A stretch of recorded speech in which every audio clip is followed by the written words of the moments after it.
Speedramps. Heute zeige ich euch, wie ich meine Speedramps filme. Der eine oder andere hat vielleicht schon ein paar meiner Reels dazu auf Instagram gesehen. Falls nicht, checkt es gerne mal ab. Ich habe das Ganze in 3 Kapitel aufgeteilt. Nummer 1 Setup, welches Equipment nutze ich, also Kamera, Gimbal etc. Nummer 2 Settings, welche Einstellungen ich in der Kamera und am Gimbal verwende. Und Nummer 3 Filming, wie ich das Ganze aufnehme, plus ein paar Tipps für bessere Aufnahmen. Kurze Info, mein komplettes Equipment, das ich euch gleich zeige, findet ihr unten in der Videobeschreibung verlinkt. Fangen wir direkt mit dem Setup an. Zum Filmen nutze ich die Sony FX3 in einem Kameracage von SmallRig.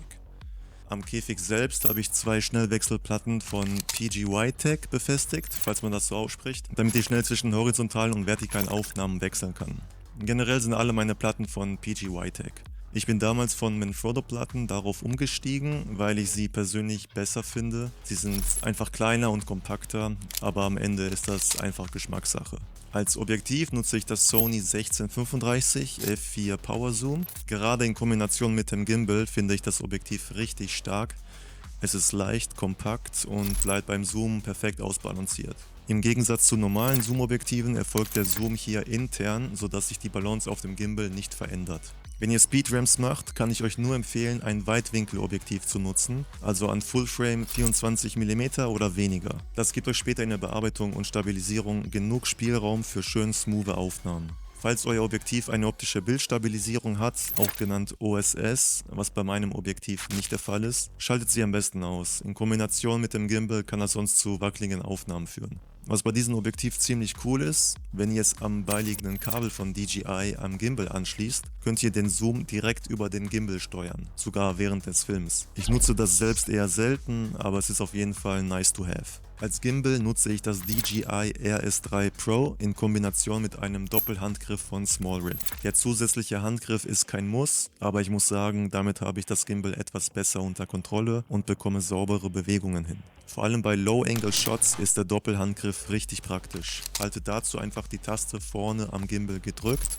Dreht das Gimbal einmal, wichtig dabei die Taste immer noch gedrückt halten und sobald ihr es gedreht habt, lasst die Taste wieder los. Und schon ist euer Gimbal für Low-Angle-Shots optimiert. Am Gimbal habe ich zusätzlich die passende Schnellwechselplatte von PGY-Tech dran. Damit kann ich die Kamera ganz easy aufstellen und wieder abnehmen. Falls ihr euch fragt, was die kleinere Kamera daneben hier soll, das ist die Insta360 X4.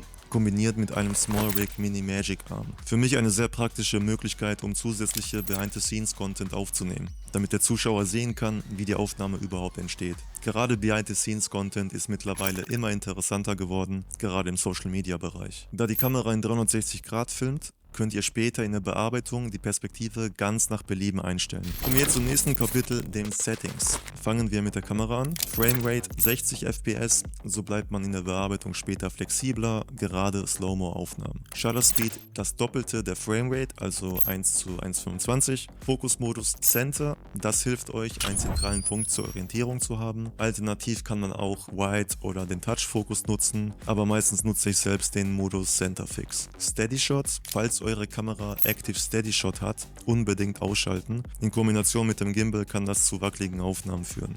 Steady Shot selbst habe ich immer an, bisher habe ich damit keine Probleme gehabt. Kann man aber auch ausstellen. Zum Gimbal, die Einstellung, die ich am meisten fürs Filmen benutze, ist FPV. Damit könnt ihr unter anderem auch drohnenartige POV-Shots machen. Geschwindigkeit stelle ich auf Slow, weil wir für Speedramps mit dem Gimbal keine schnellen Bewegungen machen. An den Gimbal-Einstellungen sind wir aber noch nicht ganz fertig. Hier kommt ein kleiner Pro-Tipp. Ladet euch die DJI Ronin App herunter, verbindet euch mit eurem Gimbal und setzt die Einstellungen wie hier zu sehen.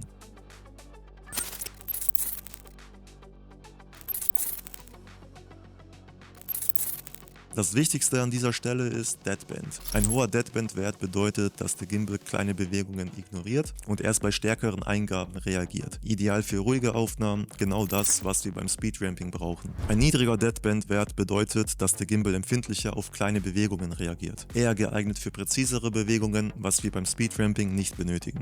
Natürlich könnt ihr diese Einstellungen noch selbst anpassen, rumexperimentieren und schauen, was für euch am besten funktioniert. Kommen wir zum letzten Kapitel, wie filme ich das Ganze?